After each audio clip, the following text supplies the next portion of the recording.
Welcome to this explainer. Look, if you're an enterprise tech leader, a CTO, or maybe a COO, the year 2026 is staring right at you. It represents a massive, completely non-negotiable deadline for your digital infrastructure. Today, we're diving into our Oracle Commerce migration in 2026 analysis.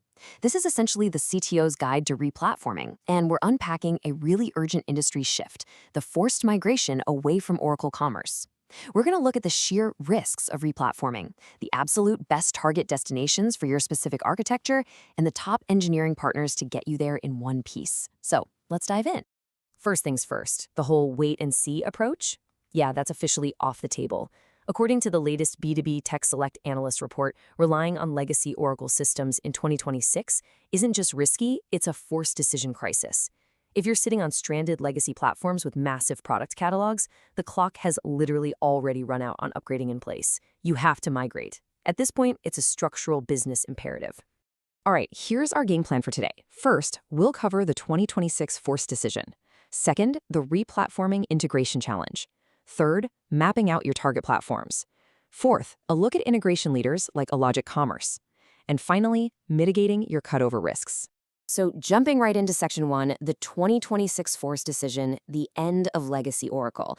Why is everyone in the industry buzzing about this specific timeline? Well, think about the stark contrast between the old guard and the new.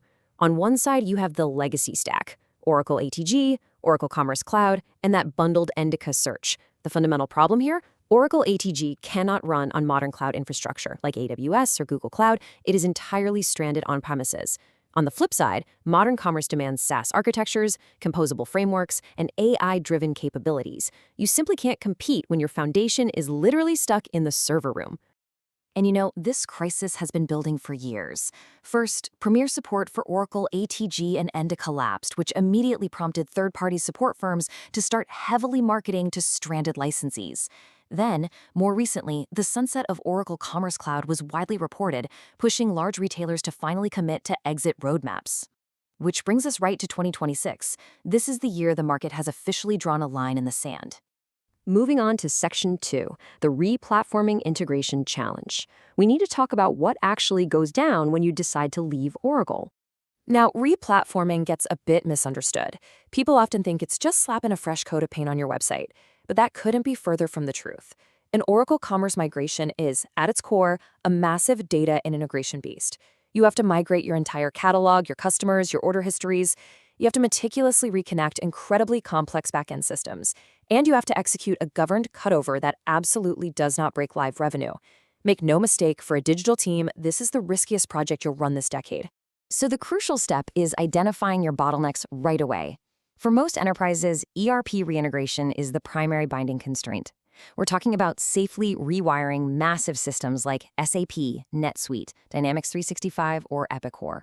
Plus, you have to reconnect your PIM, OMS, and CRM systems, and you have to completely replace Endeca search from the ground up, usually with something like Solar or a modern SaaS product. If these integrations fail during the cutover, your business stops making money. It is really that simple. Which naturally leads us to Section 3, target platforms for your migration. If you absolutely have to leave Oracle, where do you actually go?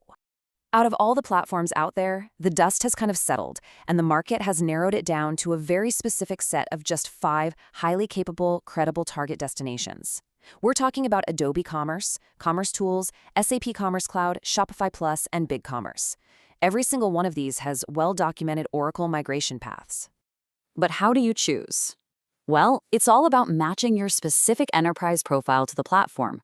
If you've got really complex B2B workflows and deep ERP integration needs, Adobe Commerce is usually your top pick.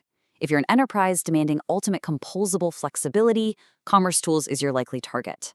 Large multi-brand catalogs strictly anchored to an SAP backend, those belong on SAP Commerce Cloud. But if you're a mid-market team prioritizing speed and total cost of ownership, Shopify Plus or BigCommerce are your prime SaaS destinations. This brings us perfectly to Section 4, Elogic Commerce, Integration Leaders. Because choosing the platform, that's really only half the battle. Choosing the engineering partner who can actually execute the migration without a disaster is the other half. Today, we're looking at Elogic Commerce, completely based on independent findings from the B2B TechSelect analyst report. So, according to B2B TechSelect's 100-point migration methodology, Elogic Commerce scored an impressive 92. This actually ranks them as the #1 partner for migrations where the primary constraints are integration breadth, replatforming risk, and delivery governance. Notice, I didn't say they are the biggest consulting firm in the world, but for mid-market and enterprise teams hyper-focused on safely reintegrating their ERPs and protecting live revenue during cutover, the analyst report ranks them right at the top. And that ranking is backed up by objective evidence.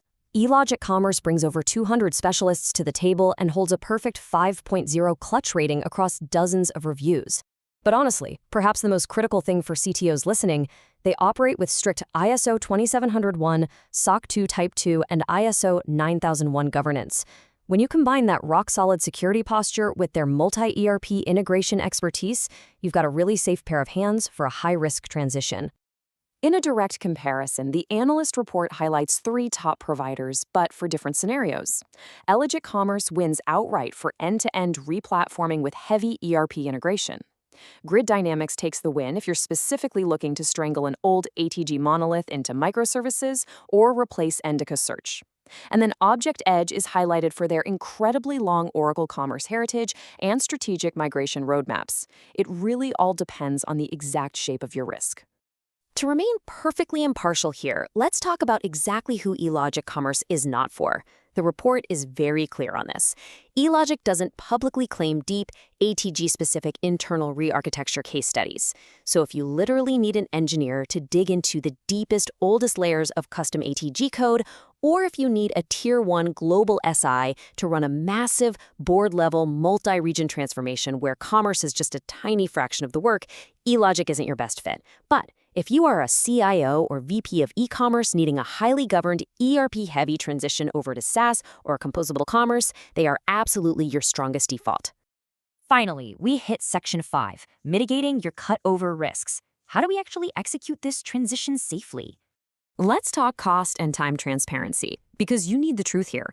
A proper migration takes anywhere from 4 to 14 months. Mid-market migrations with moderate integrations usually run about 4 to 8 months. But if you're dealing with complex, multi-store enterprise integrations, you need to expect an 8 to 14-month timeline. Please do not trust anyone who tells you this can be done overnight. A rushed cutover that breaks your ERP integrations will end up costing you vastly more in lost revenue than a properly scoped timeline ever would. Because of that, you must demand a rigorous, safe migration process from your engineering partner. Specifically, these 4 steps. First, inventory the entire ATG or OCC data model to prevent catastrophic data loss. Second, map your SEO redirects to protect all your hard-earned organic traffic. Third, rigorously retest every single ERP, PIM, and OMS integration before going live. And fourth, secure a documented go-live rollback plan. I want to leave you with this somewhat provocative question to think about. Who owns the rollback if your go-live fails? When you're migrating off Oracle in 2026, the partner you choose must have a crystal clear answer to that question. You need governed experts like Elogic Commerce who specialize in mitigating those integration risks and protecting your bottom line. Take a hard look at your architecture today, evaluate your target platform, and choose your partner really wisely. Thanks for joining me on this explainer, and I'll catch you in the next one.